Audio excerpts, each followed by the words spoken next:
Jean-Louis, le tracé de San Paolo n'a pas la note suprême dans votre guide F1, alors pour quelle raison? Une bonne raison. Le tracé lui-même mérite 10 sur 10, parce que vraiment c'est un tracé magnifique. Mais tout ce qu'il y a autour fait baisser un petit peu la note. Alors ce qu'il y a autour, c'est que quand même l'asphalte est un peu en marge d'escalier dans plein d'endroits, ça il faut le dire. Deuxièmement, c'est un peu brinque-ballant au niveau des rails, des publicités, des choses comme ça. Troisièmement, on sait très bien que rien n'a été vraiment fait dans le domaine de l'accueil. Vous savez, les Brésiliens, vous arrivez le jeudi, vous dites c'est pas possible qu'il y ait un Grand Prix demain, mais si, le Grand Prix est quand même. Mais enfin bon, tout ça, ça prête un petit peu à réduire la note de ce circuit, mais qui est magnifique au demeurant. Alors pour les pilotes, Jean-Louis, cette piste est-elle piégeuse? Et si oui, pourquoi? Oui, il y a deux raisons. D'abord parce que les courbes sont très différentes. Il y a des montées, il y a des descentes, il y a la météo, naturellement, qui est toujours capricieuse. On va sans doute en parler. Et puis, il y a aussi les marches d'escalier. Et je peux toujours donner cette définition que m'avait donnée en son temps Alain Prost et que Lewis Hamilton a dit aussi.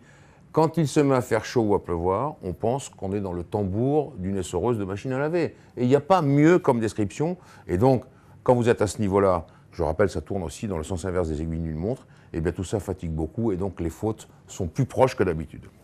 On en parlait donc justement, météo capricieuse, grosses ondées à l'horizon, c'est un facteur de plus à gérer pour les écuries et donc pour les pilotes, et c'est plus compliqué. Alors d'abord, les orages extrêmement violents.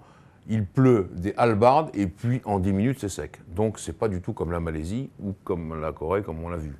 Mais d'autre part, l'humidité est telle, la chaleur est telle que pour les pilotes, c'est un signe de fatigue supplémentaire et c'est très compliqué à gérer. Sur le plan des voitures aussi, c'est compliqué à gérer parce que les mécaniciens ne sont pas tous très en forme.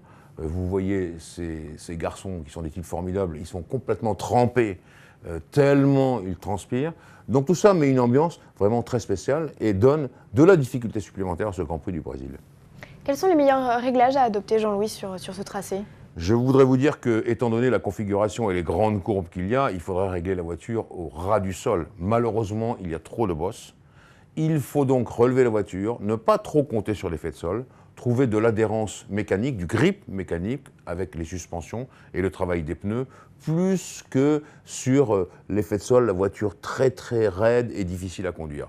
Une voiture difficile à conduire, c'est mauvais à Interlagos. Il vaut mieux avoir une voiture dite confortable. Alors quand je dis confortable, c'est pas conduire le bras à la portière, pas du tout. C'est une voiture où on accuse moins les coups quand il y en a que dans une voiture très raide.